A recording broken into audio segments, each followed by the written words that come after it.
प्रभु के नाम की महिमा हो। आइए हम परमेश्वर के वचन पर मनन करेंगे और कुछ देर के मनन के लिए हम एक भाग को निकालेंगे और पढ़ेंगे मत्ती का सुसमाचार, उसका 4 अध्याय और उसकी 18 आयत से 22वीं आयत तक पढ़ेंगे और उसके बाद कुछ और पदों को पढ़ेंगे। Matthew chapter 4 verse 18 to 22। जल्दी से जिन्हें मिले पढ़ने में मदद करें, क्योंकि हमें कुछ और भागों को भी पढ़ना है। गलील की झील के किनारे फिरते हुए दो भाइयों अर्थात शमौन को जो पतरस कहलाता है और उसके भाई अंद्रियास को झील में जाल डालते देखा, क्योंकि वे मछुए थे, और उनसे कहा, मेरे पीछे चले आओ तो मैं तुमको मनुष्यों के पकड़ने वाले बनाऊंगा।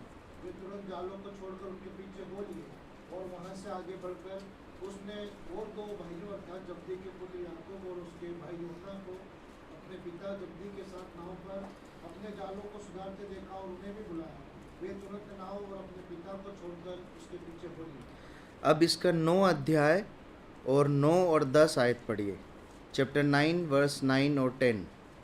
वहां से आगे बढ़कर यीशु ने मत्ती नाम एक मनुष्य को मजदूर की चौकी पर बैठे देखा और उससे कहा, मेरे पीछे हो ले। वह उठकर उसके पीछे हो लिया, और जब वह घर में भोजन करने के लिए बैठा तो बहुतेरे महसूल लेने वाले और पापी आकर यीशु और उसके चेलों ने साथ खाने बैठे। उसके बाद इसका 10 और उसका 1 और 2 भी पढ़ लीजिए। चैप्टर 10 वर्स 1 और 2। फिर उसने अपने 12 चेलों को पास बुलाकर उन्हें अशुद्ध आत्माओं पर अधिकार दिया कि उन्हें निकाले और सब प्रकार की बीमारियां और सब प्रकार की दुर्बलताओं को दूर करे। और 12 प्रेरितों के नाम पहला सामोन जो पतरस कहलाता है, और भाई अंद्रियास जब्दी का पुत्र याकूब। बस काफ़ी है। उसके बाद 28वां अध्याय और उसकी 16 से 20 आयत। Chapter 28 verse 18 to 20। 28 अध्याय उसकी 16 से 20 आयत। यीशु ने उसके पास आकर कहा, स्वर्गोपति का सारा अधिकार मुझे दिया गया है, इसलिए तुम जाकर सब जातियों के लोगों को चेला बनाओ और उन्हें पिता पुत्र और पवित्र आत्मा के नाम से बपतिस्मा दो, और उन्हें सब बातें जो मैंने तुम्हें आज्ञा दी है मानना सिखाओ, और देखो मैं जगत के अंत तक सदैव तुम्हारे साथ संग हूँ। परमेश्वर अपने वचन के पढ़े और सुने जाने पर आशीष दे। आज बहुत थोड़ी देर के मनन के लिए हमारा जो विषय है वो है सच्ची मसीही शिष्यता या सच्चा मसीही चेला। ये हमारा विषय है। देखिए, यदि आप बाइबल को पढ़ते हैं तो सुसमाचारों में हम इस शब्द को बहुत बार बार उपयोग होते हुए देखते हैं। क्या शब्द है? चेला, है ना। यूहन्ना के चेले, मूसा के चेले, प्रभु यीशु मसीह के चेले, ऐसा शब्द जो चेला या शिष्य जिसे बोलते वो शब्द बार बार यूज़ हुआ है। जब हम प्रेरितों के काम की पुस्तक से आगे की पत्रियों को पढ़ना शुरू करते हैं तो इसी शिष्य को या इसी चेले को विश्वासी करके एक सामान्य एक उपचारण के रूप में या एक नाम के रूप में ग्रहण कर लिया गया। लेकिन आप परमेश्वर के वचन को ध्यान से मनन करेंगे तो आप पाएंगे कि प्रभु यीशु मसीह पर विश्वास करना अपने आप में एक बात है या एक कदम है, लेकिन प्रभु यीशु मसीह की शिष्यता के लिए, प्रभु यीशु मसीह के चेले बनने के लिए अपने आप को देना, ये अपने आप में एक दूसरी बात है ना। विश्वास करना एक चरण है और चेला बनना एक दूसरा चरण है। मत्ती रची सुसमाचार उसके 4 अध्याय में आ जाइए। मत्ती रची सुसमाचार 4 अध्याय में हम प्रभु यीशु मसीह को, अंद्रियास को और कुछ जो है चेलों को बुलाते हुए देखते हैं, है ना। अगर आप ध्यान से इस भाग का परमेश्वर के वचन के अन्य भागों से तुलना करेंगे तो आपको पता चलेगा कि ये प्रथम बुलाहट नहीं है, परंतु ये दूसरी बुलाहट है ना। अगर आप मत्ती का सुसमाचार पढ़ते हुए आगे बढ़ रहे हैं तो आपको प्रथम बुलाहट के रूप में ये भाग दिखता है। लेकिन परमेश्वर के वचन का गहन अध्ययन करने पर आप ये पाएंगे कि जो प्रथम बुलाहट थी प्रभु यीशु मसीह पर विश्वास करने की, वो आपको यूहन्ना रचित सुसमाचार उसका 1 अध्याय 35 से 40 आयत में मिलती है ना। पढ़ने की जरूरत नहीं, अगर आप नोट करने हैं तो नोट कर लीजिए। प्रथम बुलाहट जो प्रभु यीशु मसीह पर विश्वास करने के लिए थी इन्हीं चेलों की, ठीक है। वहाँ पर आप पढ़ेंगे कि प्रभु यीशु मसीह उनको विश्वास करने के लिए बुलाते हैं या वो प्रभु यीशु मसीह से जुड़ते हैं। यहाँ पर प्रभु यीशु मसीह उन्हें वो यहूदिया की जगह थी जहाँ पर प्रथम बुलाहट थी विश्वास करने की, और यहाँ पर ये दूसरी बुलाहट है जहाँ पर प्रभु यीशु मसीह उन्हें चेला बनने के लिए बुलाते, चेला बनने के लिए बुलाते। अब देखिए थोड़ा सा ये शिष्यता क्या होती है या चेला बनना क्या होता है, इसके विषय में कुछ परमेश्वर के वचन से कुछ स्पष्टता को हम पाने की कोशिश करेंगे। देखिए जब इस भाग को और अन्य जो भाग हमने पढ़े ना, तो अगर ऊपरी तरह से इसे समझें देखें तो एक ऐसा पिक्चर मिलता है जिसमें प्रभु यीशु मसीह ऐसा बोल रहे हैं कि अपना काम धंधा और अपने परिवार सबको छोड़ दो, सब कुछ छोड़ दो और बस मेरे ही पीछे चलो, मेरी ही सेवा करो। उसमें कुछ गलत नहीं है, वो वहाँ पर वैसा ही दर्शाया गया है। लेकिन इस भाग को जब परमेश्वर के वचन के अन्य भागों से आप तुलना करेंगे और वर्तमान में परमेश्वर की आत्मा की सहायता से इसे समझने की कोशिश करेंगे, तो ये जो शिष्यता है या जो चेले बनने का जो भाव है ना, ये केवल उन लोगों पर लागू नहीं होता है जो पूर्णकालीन सेवा में जाना चाहते हैं, मतलब जो अपनी नौकरी धंधा काम सब छोड़कर केवल प्रभु यीशु मसीह की ही सेवा में या उसके वचन को सीखने और सिखाने में देना चाहते हैं, उनके लिए लागू नहीं होता है, मात्र उनके लिए लागू नहीं होता है। परंतु यहाँ पर जो मनोभाव है जो परमेश्वर का आत्मा विश्वासियों को बताना चाहता है वो ये है कि शिष्यता जो है ना, जो प्रभु यीशु मसीह का चेला बनना है, ये हर व्यक्ति के लिए, चाहे फिर वो एक कोई बहन हो जो घर में काम करती हो या नौकरी करती हो, कोई भाई हो जो बिजनेस करता हो, नौकरी करता हो, है ना, ये सब के ऊपर, या फुल टाइम मिनिस्ट्री करते हैं, जो शिष्यता का जो सिद्धांत है वो सभी के ऊपर लागू होता है ना। क्यों ऐसा है मालूम है? क्योंकि शिष्यता जो है, यदि आप परमेश्वर के वचन में पढ़ेंगे तो शिष्यता जो है वो धर्मांधता नहीं है ना, परंतु प्रभु यीशु मसीह के चरित्र और व्यवहार को अपने अंदर धारण करना। समझ रहे हैं? कुछ परिभाषाएं मैंने इसकी बनाई है, वो मैं आपके सामने बोल रहा हूँ।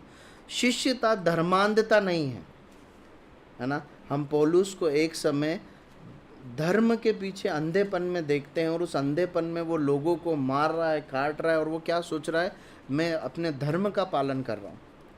शिष्यता ये नहीं सिखाती। शिष्यता बलिदान हो जाना सिखाती है, परंतु किसी को मारना नहीं सिखाती। शिष्यता सिखाती है कि एक गाल फेर दे, अगर कोई दूसरा एक गाल पर मारे तो दूसरा गाल फेर दे, ये सिखाती है। तो शिष्यता धर्मांधता नहीं है, परंतु प्रभु यीशु मसीह का चरित्र या व्यवहार अपने व्यवहार में, अपने जीवन में लागू करना। दूसरी बात या एक दूसरी परिभाषा इस प्रकार बना सकते हैं हम परमेश्वर के वचन के प्रकाश में कि शिष्यता में अलग अलग प्रकार, चरित्र, गुण, सामर्थ्य या संस्कृति या भाषा या देश के लोग सब मिलकर एक ही सांचे में, जो प्रभु यीशु मसीह का सांचा, उसमें डाले जाते हैं, है ना। शिष्यता में, प्रभु यीशु मसीह की शिष्यता में अलग अलग संस्कृति, भाषा, देश और अलग अलग समाज के लोग एक ही सांचे में, जो प्रभु यीशु मसीह, उसमें डाले जाते हैं। तीसरी एक परिभाषा इस प्रकार से हम परमेश्वर के वचन के प्रकाश में बना सकते हैं कि शिष्यता जो है ना, आत्मिक शिष्यता या प्रभु यीशु मसीह की शिष्यता, ध्यान दीजिएगा, ये एक आत्मिक और एक शारीरिक और एक मानसिक अभ्यास है। ध्यान देंगे, ये एक आत्मिक, ये एक शारीरिक और एक ये मानसिक अभ्यास है, जिसमें व्यक्तिगत गुणों और वाक्पटुता का और टैलेंट का कोई स्थान नहीं होता है, परंतु ये समान रूप से प्रभु यीशु मसीह के समान बनाए जाते हैं। आप समझ रहे हैं?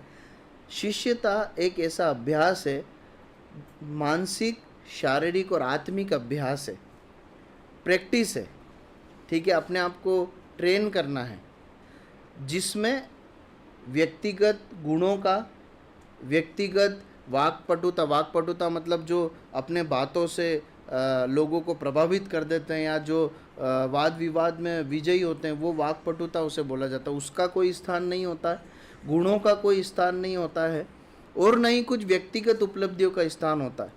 ये सब मिलकर एक साथ एक ही रूप में, एक ही सांचे में डाले जाते हैं, प्रभु यीशु मसीह के समान बनाए जाते हैं। तो ये शिष्यता की कुछ परिभाषाएं हैं जो परमेश्वर के वचन में हमें देखने को मिलती हैं।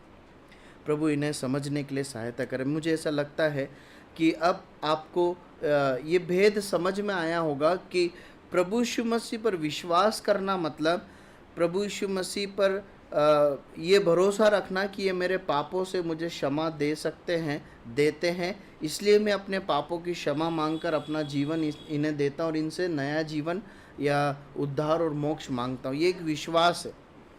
लेकिन चेला बनना इससे कहीं बढ़कर एक कदम, निर्णय या समर्पण है। विश्वास एक बहुत आरंभिक स्तर है, लेकिन चेला बनना एक उससे बड़ा स्तर है। एक और महत्वपूर्ण बात शिष्यता में हम देख सकते हैं कि शिष्य बनना या चेले बनने के लिए समर्पण करना ये कायरों का काम नहीं है ना। ये किसका काम है मालूम? जो प्रभु यीशु मसीह पर विश्वास रखते हुए बहुत सामर्थ दिखाते हैं, जो बहुत साहसी लोग हैं। क्योंकि हम प्रभु यीशु मसीह के वचन में प्रभु यीशु मसीह के जीवनों को बहुत चुनौतियों से भरा हुआ, कठिनाई से भरा हुआ देखते हैं। और बरन हम ये इस बात को जानते हैं कि प्रभु यीशु मसीह की शिष्यता में कई शिष्य बलिदान भी हो गए। तो ये जो चेले बनने का, शिष्य बनने का काम है ना, ये कायरों के बस की बात नहीं है, डरपोकों के बस की बात नहीं है, परंतु ये उन लोगों के लिए है जो बहुत हिम्मत और समर्पण के साथ साहस दिखाकर प्रभु यीशु मसीह के पास आते हैं। ठीक है, अब हम इस भाग पर मनन करना शुरू करते हैं।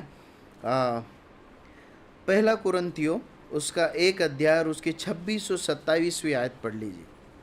पहला कुरिन्थियों 1 अध्याय 26 और 27वीं आयत।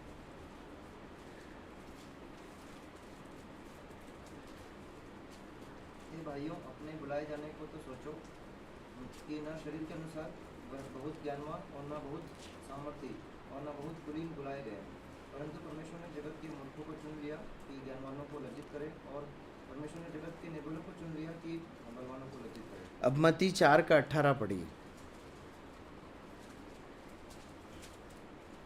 उसने गलील के झील के किनारे फिरते हुए दो भाइयों अर्थात सामोन को, जो पतरस कहलाता है, और उसके भाई अंद्रियास को झील के जाल डालते देखा, क्योंकि वे मछुए थे।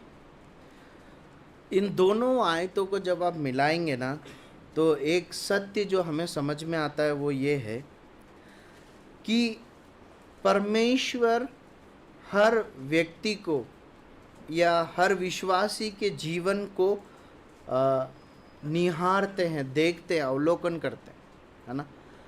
जब हम मसीह शिष्यता की बात करते हैं तो प्रथम बात हमें सीखने को मिलती है कि परमेश्वर देखते हैं, निहारते हैं कि मैं कैसा हूँ, कौन हूँ, मैं क्या काम करता हूँ, मैं क्या बातें करता हूँ, मेरे हृदय के विचार कैसे हैं, और मैं किस भी अवस्था में क्यों ना हूँ, प्रभु अपनी करुणा से मुझे शिष्य बनने के लिए बुलाते हैं। यहाँ पर हम पढ़ते हैं कि किनारे पर फिरते हुए प्रभु यीशु मसीह ने दो भाइयों को, शमौन और पतरस, शमौन जो पतरस कहलाता है और उसके भाई अंद्रियास को झील में जाल डालते हुए देखा, क्योंकि वे मछुए। जब प्रभु यीशु मसीह ने इन शिष्यों को बुलाया तब प्रभु यीशु मसीह जानते हैं कि वो कौन है और उनकी योग्यताएं क्या हैं और वो कैसे स्वभाव और चरित्र के साथ जी रहे और उनके हृदय की अवस्था क्या है ना। वो मछुए हैं, वो जाल डाल रहे हैं, वो क्या कर रहे हैं, सब प्रभु यीशु मसीह को मालूम है। बहुत बहुत परिपक्व और सिद्ध है क्या ये चेले इस समय पर? नहीं है। इसीलिए कुरिन्थियों की पत्री में पौलुस कहता है, अपनी उस शिष्यता की बुलाहट को, जब मसीह यीशु मसीह ने तुम्हें अपने पीछे चलने के लिए बुलाया, उसके बारे में सोचो कि तुम कितने मूर्ख और निर्बल होकर भी चुने गए। प्रियो, शिष्यता के लिए बुलाया जाना है ना, एक बहुत ही महान बुलाहट है जो परमेश्वर ने बड़े अनुग्रह और करुणा से हमें दी। मैं आपको एक बात बताऊं कि ये बड़ा सौभाग्य है कि प्रभु यीशु मसीह ने हमें शिष्य बनने के लिए चुना। आप समझ रहे हैं? इस धरती पर राजाओं के राजाओं की संतान होकर, उसका शिष्य बनकर, उसके हाथों से बनाया जाना एक बहुत बड़े सौभाग्य की बात है। और विशेषकर तब जब हम उसके योग्य नहीं हैं, है ना। यदि आप इस दुनिया में कुछ भी बनना चाहते हैं ना, जैसे अगर आप डॉक्टर बनना चाहते हैं, भाई नीट की तैयारी करने के लिए, भाई विवेक नीट की तैयारी करने के लिए आए हैं। हमारे बीच में अक्षय बहन थी जो अभी एग्ज़ाम देकर अपने परिवार के बीच में गई है ना। वो ये सब जो हैं, या अगर आप डिफेंस में जाना चाहते हैं, कुछ भी करना चाहते हैं, बनना चाहते हैं, तो उसके लिए एक एंट्रेंस टेस्ट होता है ना। मतलब क्यों होता है? ताकि क्या जांचे कि काबिल है कि नहीं वो बन पाएगा। प्रभु यीशु मसीह जब एक व्यक्ति को शिष्य बनने के लिए बुलाते हैं ना, अपने पीछे चलने के लिए, तो उन्हें मालूम है कि ये काबिल नहीं है, परंतु मैं इसे बना सकता हूँ अगर ये विश्वास के साथ समर्पण करे तो। हम में से एक भी काबिल नहीं है, फिर भी परमेश्वर ने अपनी करुणा और अनुग्रह से हमें चुना है कि हमें अपने स्वरूप में, हम अपने शिष्य के रूप में ढालें या बनाएं। देखिए, ये शिष्यता जो है ना, इसमें एक व्यक्ति ट्रेन किया जाता है, सिखाया जाता है, या वो अपने आप को सिखाए जाने के लिए देता है। आप समझ रहे हैं? इसलिए मैंने बोला था विश्वास करना और शिष्यता के लिए समर्पण करने, दोनों में अंतर है। विश्वास करने में केवल हम विश्वास करते हैं, लेकिन जब हम चेला बनने के लिए अपने आप को देते हैं, तब हम इस बात के लिए देते हैं कि कोई व्यक्ति हमें सिखाए, परमेश्वर हमें सिखाए, परमेश्वर के जो बड़े अगुवे हैं, परिपक्व लोग हैं, वो हमें सिखाएं। हम अपने आप को सबमिट करते हैं कि हम कोई हमें ट्रेन करें या हमें सिखाए। प्रभु सहायता करें। आगे बढ़ते हैं। पहली बात हमने देखी कि हम जो कुछ भी करते हैं, परमेश्वर हमें जानते हैं, देखते हैं, और हमारी अयोग्यता, निर्बलताओं के बावजूद अपनी करुणा अनुग्रह से हमें शिष्य बनने के लिए, चेला बनने के लिए बुलाते हैं। अब सच्ची शिष्यता के 3 पड़ाव है ना, या 3 स्तर है। कैसे एक व्यक्ति शिष्य के रूप में आगे बनता है, उसके 3 स्तर है। इसके लिए हम पढ़ते हैं 19 और 20 आयत। पढ़िए क्या लिखा है। 19 और 20 आयत। हाँ, मेरे पीछे चले आओ तो मैं तुमको मनुष्य के पकड़ने वाले बनाऊंगा। वे तुरंत जालों को छोड़कर उसके पीछे बोली। अब देखिए, यहाँ पर अगर आप ध्यान से पढ़ेंगे तो 3 बातें हैं या 3 स्तर है जो एक शिष्य बनने के एक प्रक्रिया में शामिल है, क्रम है। सबसे पहली बात, सुनना, बुलाहट को सुनना, शिष्यता की बुलाहट को सुनना, है ना। यहाँ पर लिखा है, प्रभु यीशु मसीह ने कहा, मेरे पीछे चले आओ तो मैं तुम्हें मनुष्य के पकड़ने वाले बनाऊंगा। क्या हुआ? वे तुरंत जालों को छोड़कर उसके पीछे चल पड़े। तो जब प्रभु यीशु मसीह बुलाए तो इन्होंने सुना। तो पहली बात है कि बुलाहट में, शिष्यता की बुलाहट में प्रथम जो मुख्य बात है वो सुनना है। दूसरी बात, चलना। प्रभु यीशु मसीह बोलते मेरे पीछे चलो। और तीसरी बात है बनना या बनाया जाना। अगर सुनेंगे तो चलेंगे, जब चलेंगे तो कौन बनाएगा? परमेश्वर बनाएगा। प्रियो, आज इस संसार में पता है सच्ची भक्ति करने वाले शिष्यों की कमी क्यों है? क्योंकि कमी है सुनने की। सुनना कहाँ से होता है? परमेश्वर के वचन के द्वारा होता है। परमेश्वर के वचन को कलीसिया में संदेश के रूप में, व्यक्तिगत ध्यान मनन के रूप में सुनना, बार बार पढ़ना, सुनना, सीखना बहुत जरूरी है।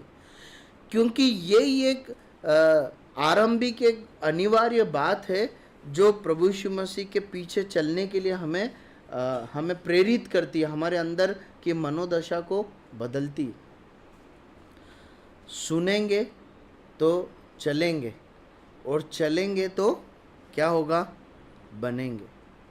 कौन बनाएगा? परमेश्वर बनाएगा। देखिए,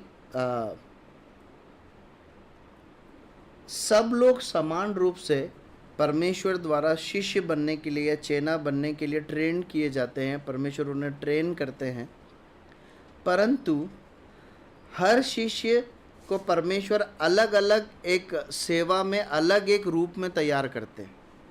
आप समझ रहे हैं? किसी को फुल टाइम वर्कर के रूप में तैयार करते हैं जो जगह जगह जाकर सुसमाचार प्रचार करते हैं। किसी को एक ऐसे सेवक के रूप में तैयार करते हैं जो कलीसिया में परमेश्वर के वचन को बांटते हैं, है ना। कुछ लोगों को परमेश्वर कुछ और वरदानों से, कलीसिया में अन्य जो कार्य होते हैं, धन संबंधी कार्य होते हैं, कलीसिया का जो दूसरा एक पहलू है जहाँ पर लोगों से मिलना, लोगों के साथ प्रार्थना करना, और अलग अलग प्रकार की सेवकाई हैं। इन सब में आप देखेंगे कि कोई व्यक्ति इसमें अच्छे से सेवकाई कर पाता है, कोई इस क्षेत्र में अच्छे से सेवकाई कर पाता है, किसी को प्रभु ने इस क्षेत्र का अलग एक वरदान दिया है। ये सब जो कार्य है उसमें दक्ष बनने से पहले या उस रूप में बनने से पहले अनिवार्य है कि एक व्यक्ति पता है क्या बने? शिष्य बने। एक अच्छा या सच्चा शिष्य बनकर ही उसके बाद ही परमेश्वर द्वारा हम कुछ और बनाए जा सकते हैं। आप ध्यान दे रहे हैं इस बात पर? अगर हमारे जीवन में, प्रतिदिन के जीवन में ये कमिटमेंट नहीं है ना कि मैं प्रभु आपके शिष्य के रूप में जीना चाहता हूँ, तब तक परमेश्वर आपको कुछ और बना नहीं सकते। शिष्यता एक ऐसी प्रक्रिया है जो प्रतिदिन दोहराई जाती। ऐसा नहीं है कि एक बार बुलाहट आ गई, उसके बाद एक बार सुन लिया, एक बार चल दिए, एक बार बन गए, ऐसा नहीं होता है। इसे रोज प्रैक्टिस किया जाता है। रोज एक शिष्य अपने आप को सुनने के लिए देता है, अपने आप को चलने के लिए देता है, और रोज एक एक दिन थोड़ा थोड़ा करके परमेश्वर उसे क्या करते हैं? बदलते हैं, बनाते हैं। जैसे एक पौधा धीरे धीरे करके बड़ा होता है और एक दिन वो बड़ा होकर अपने परिपक्व रूप में आता है जहाँ पर वो लोगों को छाया और फल देने के काम होता है, ठीक वैसे ही एक शिष्य भी बनाया जाता है। वो विश्वास करता है, फिर वो समर्पण करता है शिष्यता के लिए, वो रोज परमेश्वर के वचन को सुनता है, रोज उस सुने गए वचन के अनुसार चलने के लिए अपने आप को देता है, और रोज थोड़ा थोड़ा वो प्रभु यीशु मसीह द्वारा बदला जाता है, बनाया जाता है। तब जाके एक लंबे समय के बाद वो इस रूप में लोगों के सामने प्रकट हो जाता है जिसे सब देखकर समझ में आता है इसे परमेश्वर ने तैयार किया, बनाया। देखिए, मैं पूरा विश्वास करता हूँ कि हम सब के जीवन में एक से अधिक लोग रहे हैं जिन्हें हम बहुत एक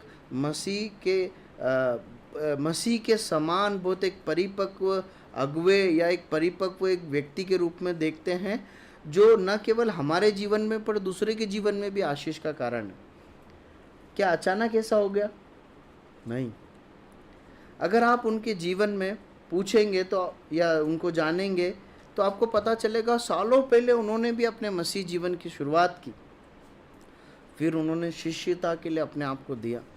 और यदि आप उनसे व्यक्तिगत रीति से बात करेंगे ना, और मैं आपको कहना चाहता हूँ कि यदि आप किसी एक ऐसे व्यक्ति से बहुत प्रभावित है तो उनके जीवन में उनके साथ बैठकर समय बिताइए, उनसे पूछिए कि भाई मैं ये चीज़, भाई बहन मैं आपके अंदर ये चीज़ देखती हूँ जो मुझे बहुत प्रभावित करती है आत्मिक रीति से, तो ये कैसे हुआ, ये आप कैसे इस सेवा में यहाँ तक पहुँचे, कैसे आप इतना प्रभु में बढ़ें, तो वो आपको बताएंगे अपने शुरुआती संघर्ष को, वो अपने फेलियर्स को भी आपके साथ शेयर करेंगे। आप देख पाएंगे प्रभु यीशु मसीह ने कैसे धीरे धीरे उनके जीवन को अपनी महिमा के लिए गढ़ा है। पहली बात, 3 चरण हमने देखे या 3 पहलू देखे। पहला, सुनना बहुत ज़रूरी है परमेश्वर के वचन से, जो सुना उसके अनुसार चलना ज़रूरी है। और तीसरी बात, सुनेंगे चलेंगे तभी हम बनेंगे। पहले चेले बनेंगे, फिर परमेश्वर सेवा में हमें एक अलग एक वरदान के रूप में गढ़ेगा या बनाएगा। ठीक है, अगली बात की ओर आते हैं। जब हम शिष्यता की बात करते हैं तो शिष्यता अलगाव के बिना संभव नहीं है ना। शिष्यता में अलगाव शामिल है, या शिष्यता में छोड़ना, अलग होना हमेशा शामिल है। उसके बिना शिष्यता हो नहीं सकती। हम प्रभु यीशु मसीह के सच्चे चेले बन नहीं सकते। हम शिष्यता के 3 या 4 स्तर को देख सकते हैं।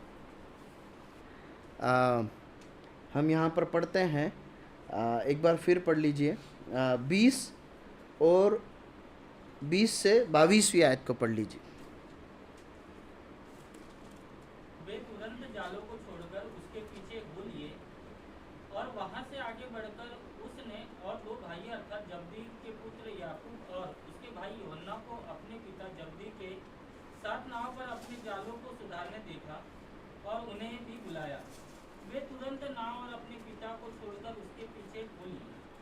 ठीक है, अब अगर आप ध्यान से अध्ययन करेंगे शिष्यता का इस भाग का और अन्य भागों का, तो आपको मुख्य रूप से 3 प्रकार के अलगाव समझ में आएंगे जो एक शिष्य के जीवन में होना ही है, जिससे उसे होकर गुजरना ही है।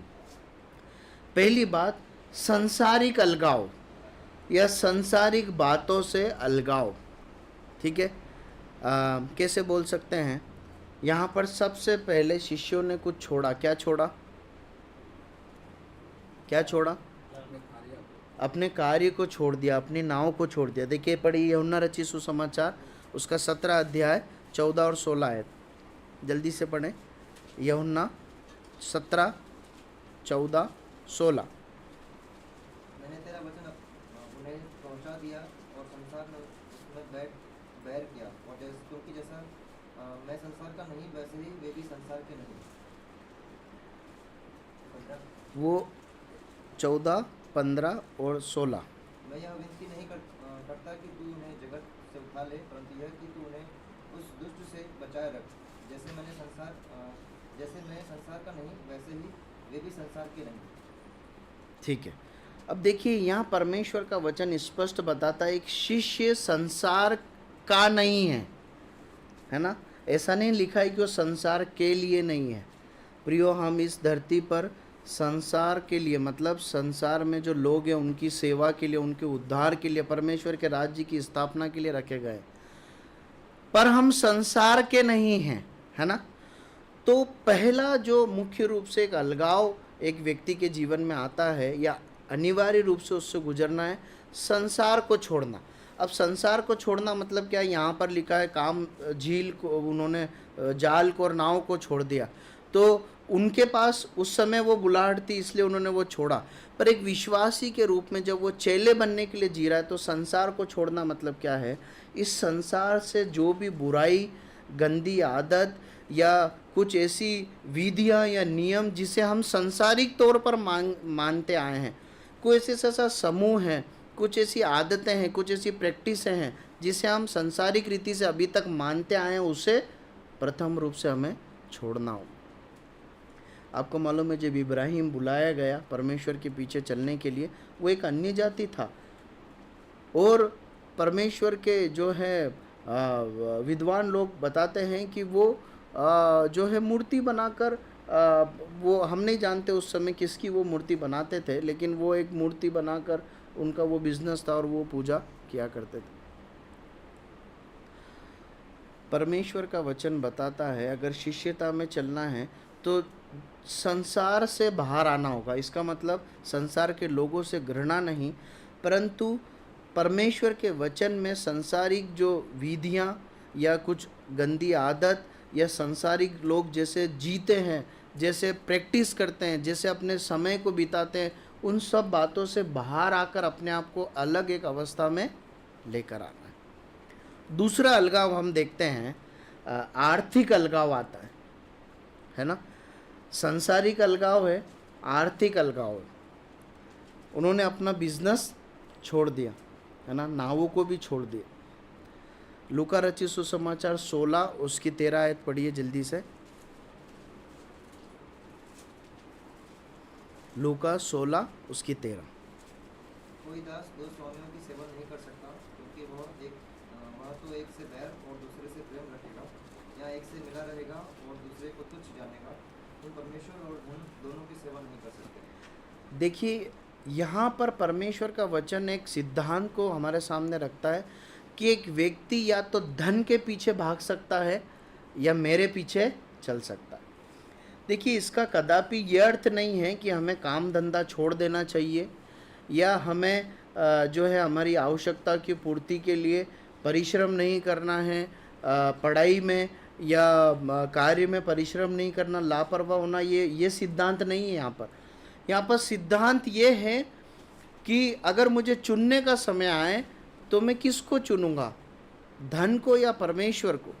यदि प्रतिदिन के जीवन में मैं जब जी रहा हूँ तो मैं किसके लिए जी रहा हूँ? मैं आत्मिक धन कमाने के लिए अब मेरा कमिटमेंट 100% है या सर्वप्रथम है, या संसारिक धन कमाने के लिए सर्वप्रथम है। यहाँ पर इस बात की बात की जा रही। मैं आपको बता दूं, यदि आप सच्ची शिष्यता में बढ़ रहे हैं ना, तो ये चुनौती आपके सामने किसी भी रूप में ज़रूर आएगी कि या तो आप संसारिक धन को कमा लें या मसीह धन को पकड़ लें। इसीलिए प्रभु यीशु मसीह ने कहा कि तुम मेरे राज्य और धर्म की खोज करो तो ये सब वस्तुएं तुम्हें मिल जाएगी। अलग अलग प्रकार से ये चुनौतियां सामने आ सकती है, या हम धन को चुने या परमेश्वर को चुने। ये आपके और परमेश्वर के बहुत ही निजी और व्यक्तिगत एक मामला है। इसे मैं जज नहीं कर सकता और कोई भी जज नहीं कर सकता, और आप भी मत कीजिए किसी के व्यक्तिगत जीवन को। उसे खुद को समझना होगा कि मैं जो अपने जीवन में जब आर्थिक मामलों को, धन कमाने को जब डील करता हूँ, तब मेरी इच्छा परमेश्वर की इच्छा को पूरा करना है, उसको प्रथम स्थान देना, उसके हाथों से लेना है, या कैसे भी करके बस मुझे पैसा कमाना है। ये अलगाव बहुत ज़रूरी है, ये अलगाव बहुत ज़रूरी है। प्रभु सहायता करे। तीसरा अलगाव जो आता है, यहाँ पर लिखा है, वे तुरंत नाव और अपने पिता को छोड़कर उसके पीछे हो ली। तीसरा अलगाव किस क्षेत्र का है? सामाजिक अलगाव या पारिवारिक अलगाव। देखिए एक आयत पढ़िए, मत्ती 10 का 34-38।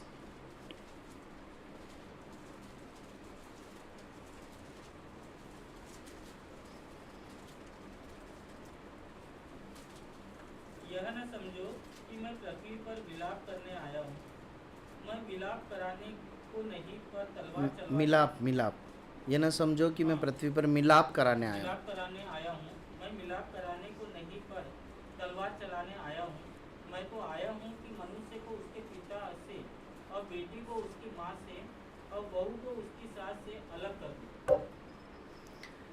यहाँ पर प्रभु यीशु मसीह एक ऐसी बात कह रहे हैं जो थोड़ा सा समझने में कठिन है। प्रभु यीशु मसीह कहते हैं कि मैं मिलाप कराने नहीं परंतु मैं तलवार चलाने आया हूँ, और वहाँ पर कुछ संबंधों को बताया गया है कि प्रभु कहते हैं कि मैं इस प्रकार से संबंधों को अलग कर दूँ। इसीलिए बहुत ज़रूरी है कि बाइबल को क्रमानुसार और पूरा पढ़ा जाए और बार बार पढ़ा जाए, ताकि हम एक भाग को दूसरे भाग से तुलना करके सही अर्थ समझ सकें। यहाँ पर प्रभु यीशु मसीह जो सच्चाई बोल रहे हैं और जो मत्ती में हम देखते हैं वो ये है कि प्रभु यीशु मसीह के पीछे चलते समय अधिकांश ऐसा होता है कि हमारे प्रिय लोग या हमारे समाज या रिश्तेदार परिवार के लोग ही हमारे विरोध में खड़े हो जाते हैं। मतलब उनको ये समझ में नहीं आता या वो नहीं चाहते कि हम प्रभु यीशु मसीह के पीछे चलें, तब हम किसको चुनेंगे? परमेश्वर का वचन बताता है कि हमें किसको चुनना है? मसीह को चुनना है। परमेश्वर के वचन में इस प्रकार लिखा है कि जो अपने परिवार के जनों को, माता पिता, बेटी, पत्नी, इनको मुझसे बढ़कर प्रेम करे वो मेरा चेला नहीं हो सकता। देखिए, धन से बढ़कर परमेश्वर को प्रेम करना है, परिवार के अपने प्रिय लोगों से बढ़कर प्रेम करना है, यही शिष्यता है। देखिए, सुनने में आसान लगता है पर जीने के लिए बहुत कठिन है। एक व्यक्ति आया प्रभु यीशु मसीह के पीछे, बोला प्रभु मैं तो शिष्य बनना चाहता हूँ, मैं आपके पीछे चलना चाहता हूँ। प्रभु ने उससे बोला कि एक काम करो, चलो बहुत अच्छी बात है, तुम एक काम करो, फटाफट अपना धन बेचो, पूरा उसका निपटारा करो, मेरे पीछे चलो। और प्रभु यीशु मसीह ने ये नहीं बोला कि मेरे पीछे आओगे तो भूखा मरना पड़ेगा। प्रभु यीशु ने बोला बहुत धन मिलेगा स्वर्ग में। क्या करा? चला प्रभु यीशु मसीह के पीछे? नहीं चला। उसने क्या करा? वो लिखा है वो बहुत धनी था। अब उसने चुन लिया कि ये संसार के धन में ज़्यादा मजे, ये जो प्रभु यीशु मसीह बोल रहे हैं वो मिलेगा, क्या पता मिले नहीं मिले, हम नहीं जानते वो उसने क्या सोचा हो, लेकिन उसने आत्मिक धन को ठुकरा दिया, मसीह को ठुकरा दिया और संसारिक धन को पकड़ लिया। देखिए, प्रभु यीशु मसीह के पीछे चलना बहुत चुनौतीपूर्ण एक बात है। सांसारिक आदतों को, गंदी आदतों को, चाल चलन को छोड़ना होगा, धन को छोड़ना होगा, परिवार से भी बेर हो जाएगा। मतलब हमें बेर नहीं करना है। देखिए, वो लोग हमसे बेर कर रहे हैं तो हम सेपरेट हो सकते हैं, परंतु हम उनसे बेर नहीं कर सकते, है ना। प्रभु सहायता कर। तीसरी बात जो मैंने यहाँ पर लिखी है वो है मानसिक या भावनात्मक अलगाव। ठीक है। अब इन तीनों अलगाव में जो महत्वपूर्ण बात, जब मैं इस बात को मनन कर रहा था, प्रभु ने मुझे सिखाई, वो ये है कि इन तीनों बातों में आप खड़े तब उतर सकते हैं, ये तीनों अलगाव के लिए खड़े कब रह सकते हैं, जब आप अपने भावनाओं को और मन को बदल लें। इसीलिए प्रभु यीशु मसीह ने ये प्रचार किया, मन फिराओ क्योंकि परमेश्वर का राज्य निकट आना है। जब तक आप अपने माइंडसेट को चेंज नहीं करेंगे, अपने अंदर भावनात्मक बदलाव नहीं आएंगे। वो कैसे आएगा मालूम है? हमारी पसंद बदलनी चाहिए, बाहरी पसंद नहीं, मन की बात कर रहा हूँ। बैठे बैठे हम क्या कल्पना करते हैं, आप समझ रहे हैं? एक दिन जब शुरू होता है, आप अपने मन में सोचिए, जब आप एक दिन को शुरू करते हैं तो दिन भर व्यतीत करने के लिए आपके पास क्या कल्पनाएं, क्या भावनाएं होती है। मैं बताता हूँ, हम नौकरी के बारे में सोचते हैं, है ना। हम जो दिन भर के जो दूसरे कार्य हैं उसके बारे में सोचते हैं, अपनी जिम्मेदारियों के बारे में सोचते हैं। गलत नहीं है, परंतु हम अपने आप को जांचें, क्या ये सब सोचते समय हमारे अंदर ये भाव भी है क्या कि मैं परमेश्वर के वचन को पढ़ूंगा और ये सब जब करने जा रहा हूँ तो मैं परमेश्वर का भय मानूंगा। प्रभु मेरी सहायता करना, मैं आज नौकरी कर पाऊँ, मैं घर का काम कर पाऊँ, मैं कॉलेज जा रहा हूँ, मैं वो तैयारी करने जा रहा हूँ, और प्रभु जब मैं वहाँ जाता हूँ तो ये गंदी बातें भी होती है, ये व्यक्ति मुझे परेशान भी करता है, वो व्यक्ति मुझे प्रलोभित करता है, ऐसी सामना चीज़ें होती, मैं प्रभु के लिए जीऊँगा। ये एक माइंडसेट होना चाहिए मन में कि मैं आज जो दिन जीने जा रहा हूँ ना, इसमें ये सब तो मैं करूँगा, प्रभु ने मेरे लिए रखा है, लेकिन सब को करते हुए मैं पवित्रता के साथ जीऊँगा, मैं प्रभु के हाथ के नीचे रहूँगा, मैं पाप के लिए अपने आप को नहीं दूंगा। ये शिष्यता में बहुत महत्वपूर्ण है। वरना पता है कई लोगों के साथ क्या होता है, सुबह उठ के बाइबल पढ़ते हैं, बाइबल बंद होने के साथ उनकी बुद्धि भी वहीं बंद हो जाती, फिर दिन भर वो अपनी मनमानी करते हैं, फिर अगले दिन उठ के फिर बाइबल पढ़ते हैं। ये बहुत गंभीर एक अवस्था है। जो कुछ भी कर रहे हैं उसको परमेश्वर के वचन के प्रकाश में देखना बहुत जरूरी है। हमारा समय समाप्त हुआ। हम एक आयत को और पढ़कर, 2 आयतों को और पढ़कर समाप्त करेंगे। चेला बनना काफ़ी नहीं, चेला बनाना भी बहुत ज़रूरी है। या एक सच्चा चेले बनने की एक सच्चा चेला बनने के बाद चेले बनाने की जिम्मेदारी भी, परमेश्वर के राज्य फैलाने की जिम्मेदारी भी हमारे पास आती है। मत्ती 28 और 16 आयत को पढ़िए। मत्ती 28:16।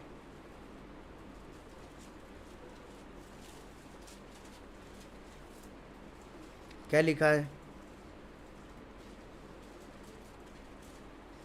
माफ कीजिए, 18-19 पढ़िए। यीशु ने उनके पास आकर कहा, स्वर्ग और पृथ्वी का सारा अधिकार मुझे दिया गया है, इसलिए तुम जाओ, सब जाति के लोगों को चेला बनाओ और उन्हें पिता और पुत्र और पवित्र आत्मा के नाम से बपतिस्मा दो। देखिए, ये चेलों को प्रभु यीशु मसीह ने कहा कि दूसरे चेले बनाएं।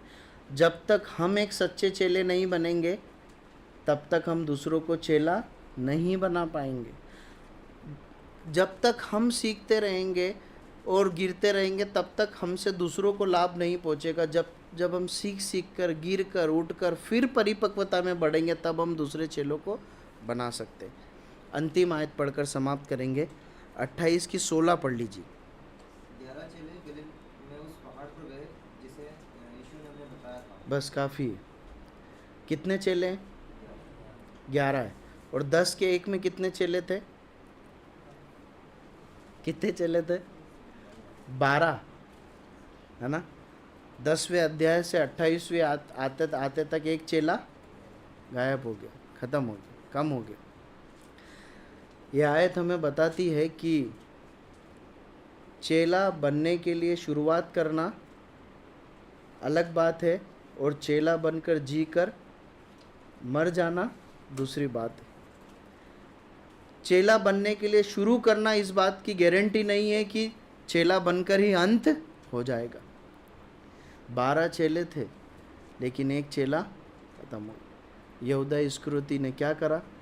सारी ट्रेनिंग मिली, लेकिन ट्रेन हुआ क्या? नहीं हुआ। कुछ कमी थी क्या यहूदा इस्करियोती के साथ प्रभु यीशु मसीह के व्यवहार में? प्रभु यीशु मसीह ने कुछ कमी की क्या? जो प्रभु यीशु मसीह दूसरे चेले खाते थे वही खाता था, जहाँ वो जाते थे वहीं जाता था, सब कुछ वैसा ही था। फिर भी क्या हो गया? नाश हो गया। क्यों नाश हुआ? उसने धन को प्रिय जाना। उसने अपनी गंदी जो पुरानी उसकी लालसाओं थी उसके साथ वो जीता रहा, चलता भी रहा, जीता भी रहा। ये एक बहुत खतरनाक अवस्था है। बाइबल भी पढ़ रहे हैं, चर्च भी जा रहे हैं, लेकिन अपने मन को मारने के लिए, गंदी आदतों को छोड़ने के लिए और प्रभु यीशु मसीह की इच्छा को अपने जीवन में लागू करने के लिए तैयार नहीं है। ये बहुत भयंकर अवस्था यहूदा इस्करियोती जैसी, और एकदम से फिर नाश हो जाता है जैसे यहूदा इस्करियोती का हो। चेले बनना, बने रहना और चेला बन के ही मरना, यही सौभाग्य की बात है। ये बुलाहट है जिसके लिए परमेश्वर हमें बुलाता है।